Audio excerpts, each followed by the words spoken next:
Oh, hello. Welcome to another Russ Toy Reviews video. Today we're looking at some Lord of the Rings figures. These movies are timeless for me. I always go back to them. I'd like to thank Diamond Select Toys for sending out the samples over here. These are actually pretty cool figures. I've talked about the Wave 1 figures. I think I did a 4K review on the Shardham's Prime channel, but today we're looking at the Wave 2 Frodo and Nazgul right over here. And big thanks again, Diamond Select Toys, for sending these out to review. And you can see we get nice packaging with the green and blue kind of fading in and out, windows on the sides. You get your Build a Sauron parts in there and everything. You can see the Legolas and Gimli that I'd reviewed on the Shardham's Prime channel. The little read-ups over here are the same, more or less, I think. Well, for Frodo, it says this deluxe action figure of Frodo is based on the appearance in Lord of the Rings, The Fellowship of the Rings. It features approximately 16 points of articulation and character-specific accessories, as it also includes a part to build Sauron. Collect the first 6 figures to assemble the 13-inch figure. 6 figures for the Build-A-Figure Sauron. And then Nazgul says this deluxe action figure of Nazgul is based on his appearance in Lord of the Rings. It says the same thing. Okay, so anyway, on the side it says Lord of the Rings, and then the window creeps up to the top of the box for these, and not a lot at the bottom, so let's open these. So here is Frodo and Nazgul out of the boxes, and I gotta say, I really like this Frodo figure a lot. I'm impressed by it. I dig it. And Nazgul's over here, pretty cool figure. Fairly stiff figure. There's a lot of plastic that gets in the way, but still pretty neat. Comes with the lower torso piece or for the Build-A-Figure, and then he comes with the upper torso with the cape Build-A-Figure piece. I have them all in the bag right over there, so yep, I'll build Sauron one day. But I thought this was for the Sauron Build-A-Figure, but it looks like it's actually for your Nazgul. So he's got all these weapons over here, and it makes me think, Ringwraith army building. So you can take the sheath off right over there. Sword looks pretty cool. I do like it. Looks nice with that paint detail. You get this other sword over here. I've seen images online of Ringwraiths holding all these different swords, so I'm thinking, that's what it's for. Build them up. But yeah, this looks cool too. A little tilted right over there. And then, sorry, just knocked over my bag of Build-A-Figure pieces. But getting this hand out right there, you can see this one looks pretty cool too. So there's that dagger right there, pretty sweet. So I like that. Looking at the figure itself, there's no face or anything, so it's literally empty in there. It's literally empty. There's really no face in there at all. And I think it looks pretty neat. I like how this is all draped over here. There's a little bit of light gray over the black plastic. The hands look good with the armor and everything. So I dig that. The way this just drapes down, and the sculpt of it's pretty neat. It's just got a lot of pieces around here, and you can see a lot of flopping kind of going on, and you can see some nice armor underneath. If you lift things up, you can see some more details in there, and it looks pretty sweet. So I do like that. I like that they still added that paint and everything in there. You can turn the head side to side, and I guess it pivots a little bit right there. And yeah, it won't really look up much or down. Get shoulders that move outward. I did heat this up with a hair dryer first, so you get a T-pose there, rotate a full 360. You get a bicep swivel and an elbow swivel, so there's a lot of movement right there.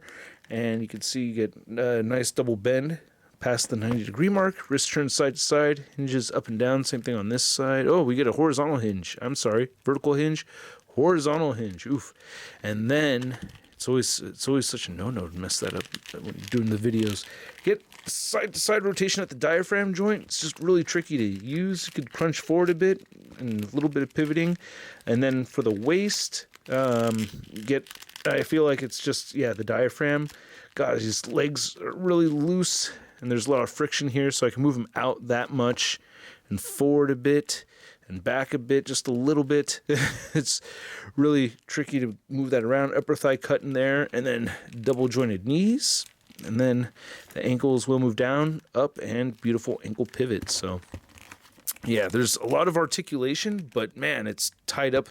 Anyway, I do like this robe and everything, even though I think it could have been, I don't know, if it was made with soft goods, could have gone well with it. I like how there's a touch of brown paint at the bottom over here. Didn't really notice that till now, so that's pretty neat. Now, Frodo doesn't really come with a whole lot.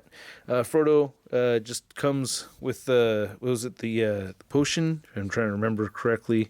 Just off the top of my head, but I think this is the potion. and so I'm having him hold it like it's a dagger or something, but pretty sure that's potion. And then you get oh shoot, what's his name? Sting, right?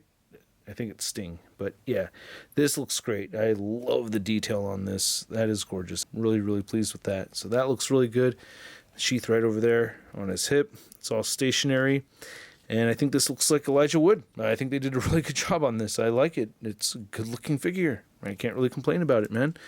It looks dope, you know? So head turns side to side, pivots, moves up and down a bit. Shoulder moves outward, inward, turn it around. Single jointed elbows. I did not heat this one up. Oop, got a little bit of a bloody thumb right there. And rotates side to side, hinges up and down on this side and vertically on this side as well.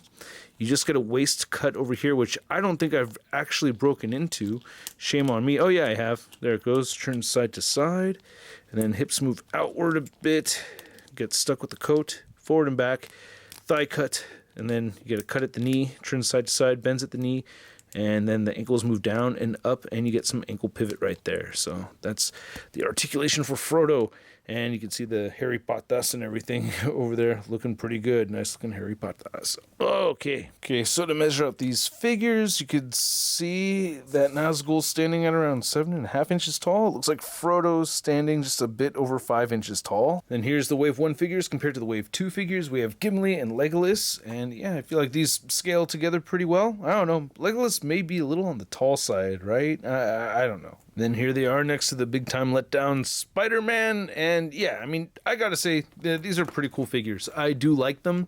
I know they're not for everybody and everything, and they could be a little bit finicky and whatnot, but I think they mostly look really cool, and you're getting really cool accessories with them. And I think they're pretty dope as far as getting the likenesses down. Having this Wave 1 and Wave 2 set, I think it's a good way to start, you know? I think, you know, like if you even just stopped right here, that's a pretty good place to have these figures. These 4 figures already isn't too bad, but at the same time, there's a lot of other characters that you're going to want. And I already know what they have for 4, so I'm expecting that in the mail.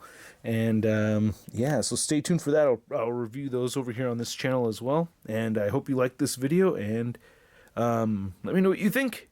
And I'll see you next time. Later.